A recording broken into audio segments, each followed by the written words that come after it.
नमस्कार everyone listening radio Khanchi 90.4 FM हम सबका रेडियो। I am doctor Rajeev Asthana, associate professor, department of physics, Gossner college Ranchi. Today I will discuss Maxwell-Boltzmann statistics, which is in the statistical mechanics paper of 6th semester UG and 3rd semester PG course of Ranchi University. Maxwell developed his kinetic theory of gases in 1859. He determined the distribution of velocities among the molecules of the gas. His findings were later generalized by Boltzmann to express the distribution of energies among the molecules. Maxwell assumed the gas to consist of billions of molecules moving rapidly at random, colliding with each other and the walls of the container. This was qualitatively consistent with the physical properties of gases. If we accept the notion that raising the temperature causes the molecules to move faster and collide with the walls of the container more frequently. Maxwell's theory was based on statistical averages to see if the macrostates could be predicted from the microstates. We know that the thermal equilibrium distribution for a system of n non-interacting gas particles corresponds to the most probable configuration of the system. Consider the simplest case, a system of n non-interacting classical gas particles. In a classical system, there is no restrictions on how many particles can be put into any one state simultaneously. The particles are distinguishable, that is, each particle is labeled for all time. Now first, we want to determine the number of microstates within any given configuration. That is, the number of ways in which n objects can be arranged into n distinct groups, also known as the multiplicity function. The multiplicity function determines the number of ways in which n objects can be arranged into n containers. We consider the letters A, B, C, D, E, F, G, H, I, J, K, L.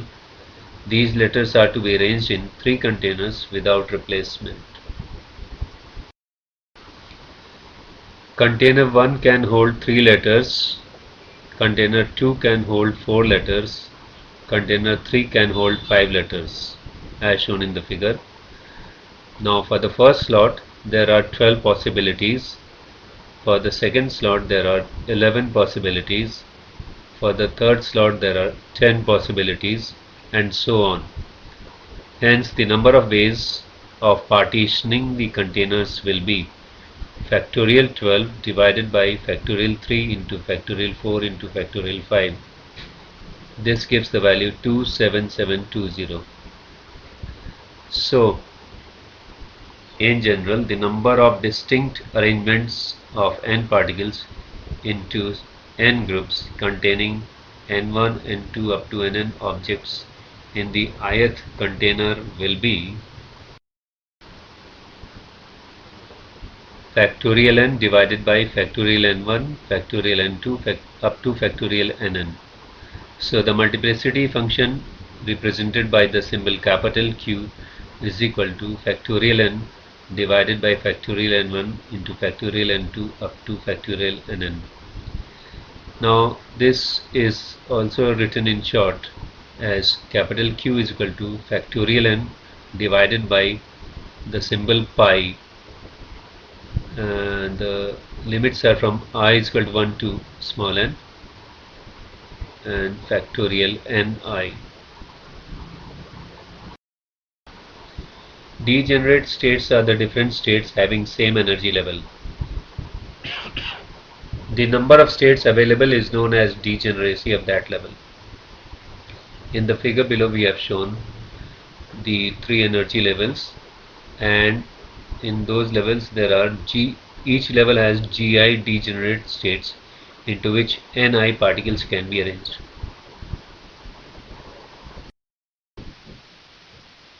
We think of the system as n containers with Gi subcontainers. So how Ni particles can be arranged in these Gi containers? Since we are dealing with the classical case, there are no restrictions on how many particles can be put into any one of subcontainers or state simultaneously. The particles are distinguishable, that is, each particle is labeled for all time. So how many arrangements of Ni particles in these Gi subcontainers are possible? Consider an example where we have 3 particles and 2 subcontainers. 3 particles are shown in the figure of different colors, and the next figure is of 2 subcontainers. Now here in this slide we are showing uh, the arrangements of the 3 balls in the container, and this illustration shows that there will be 8 possible arrangements, that is 2 to the power 3. Hence, in general, the possible arrangements of Ni particles into Gi subcontainers will be Gi to the power Ni. Therefore, if our system has a particular state that has a particular degeneracy, there is an additional multiplicity of Gi to the power Ni for that particular state. Hence, the total multiplicity function for a collection of classical particles will be written as capital Q is equal to factorial Ni divided by pi factorial Ni into pi Gi to the power Ni, where I ranges from 1 to small n.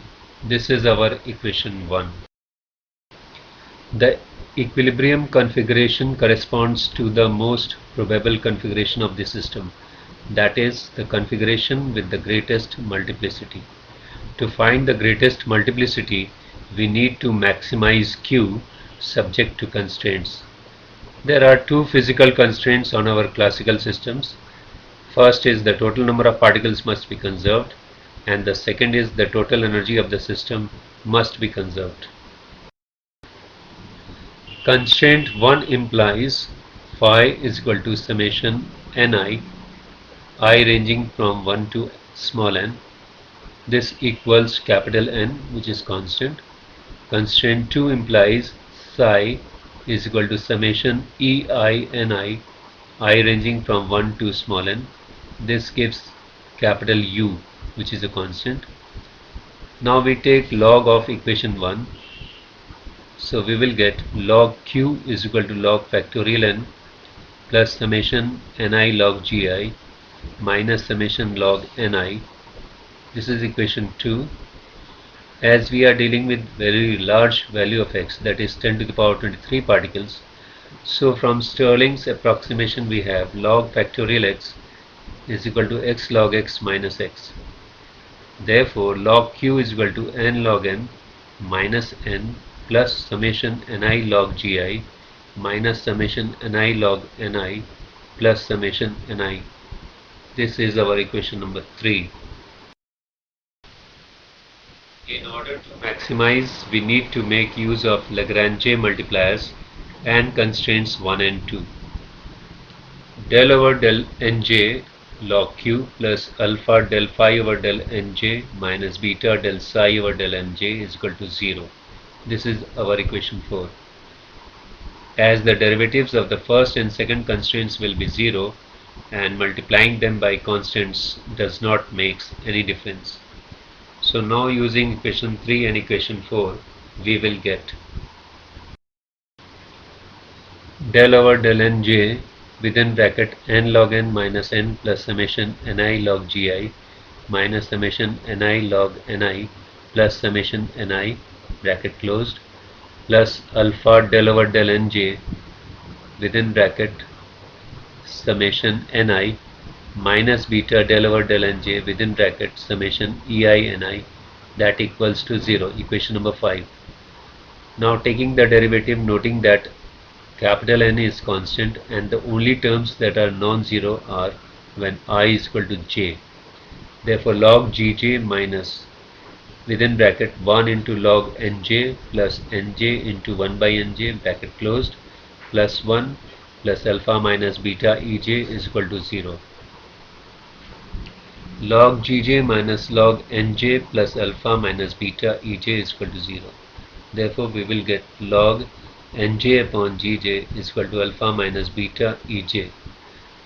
So, small f function of ej is equal to nj upon ej is equal to e to the power alpha minus beta ej. This is our equation 6.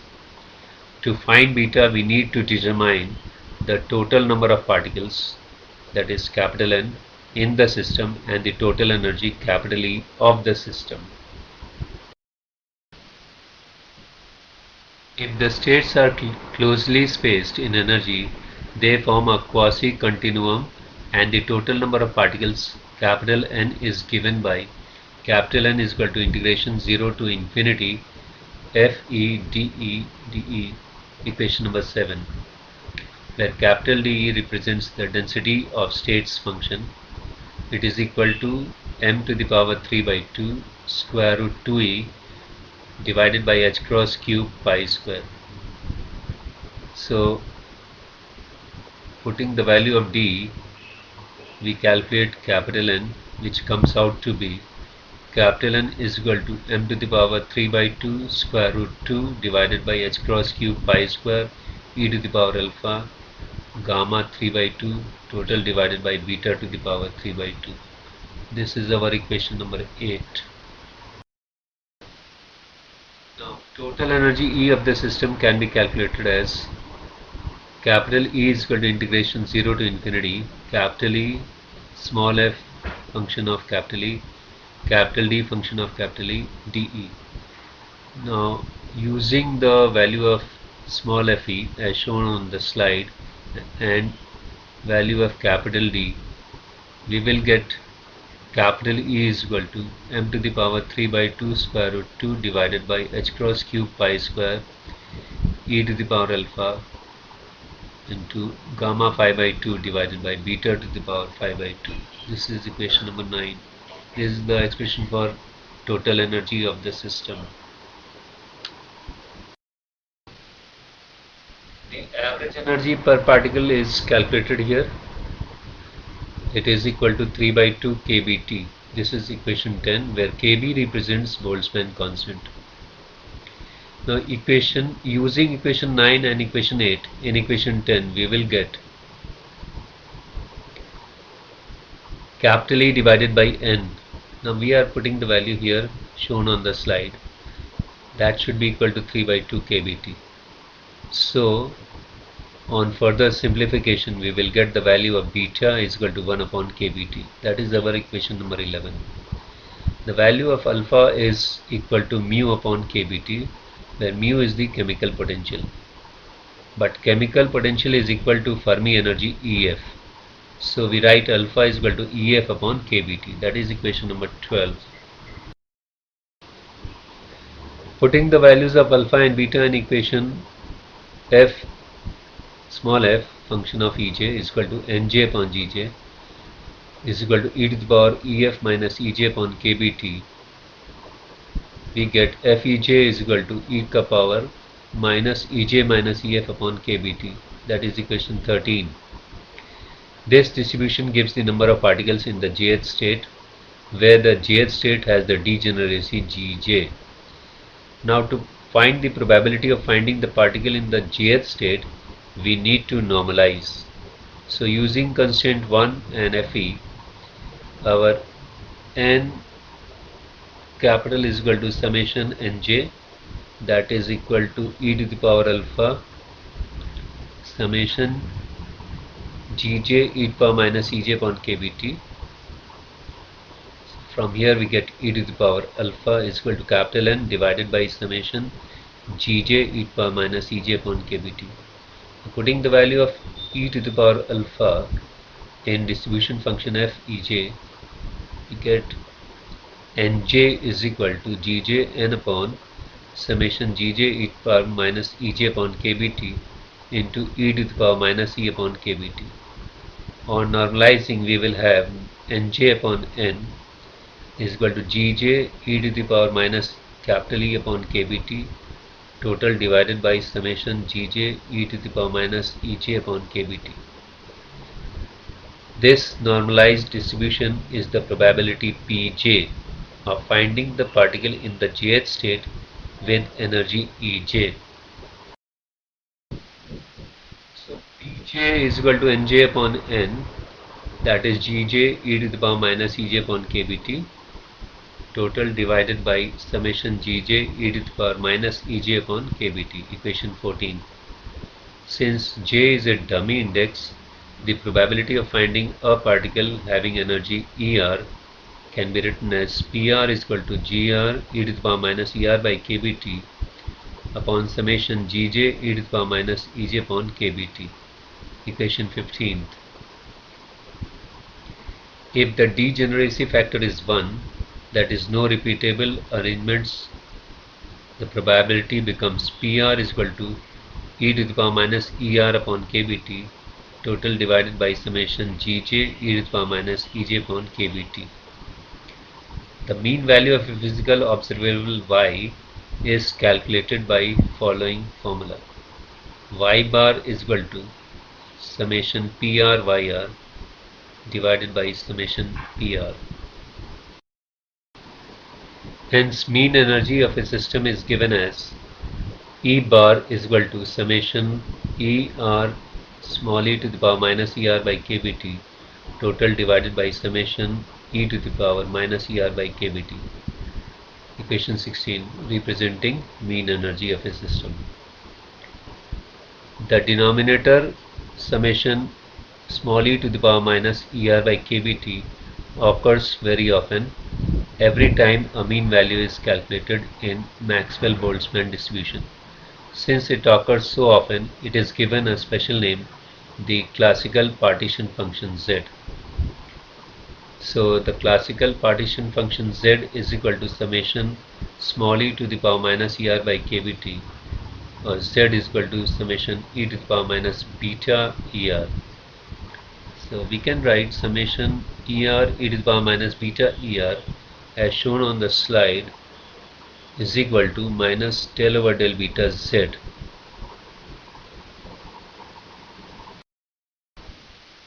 Putting the value from equation 18 in equation 16, we will get E bar is equal to minus del over del beta Z divided by Z, that is equal to minus 1 by Z del Z by del beta. So E bar in terms of partition function is minus del over del beta log of Z. This is our equation 19. So in this slide we are showing two graphs of number of molecules versus energy. From this we can infer that, first point, for a given temperature the chance of higher energy states being occupied decreases exponentially. Second, the area under the curve, that is the total number of molecules in the system, does not change. Third, the most probable energy value is at the peak of the curve where dP upon dE is equal to 0. Fourth, the average energy value is greater than the most probable value of energy. Fifth, if the temperature of the system is increased, the most probable energy and the average energy also increase because the distribution skews to the right, but the area under the curve remains the same.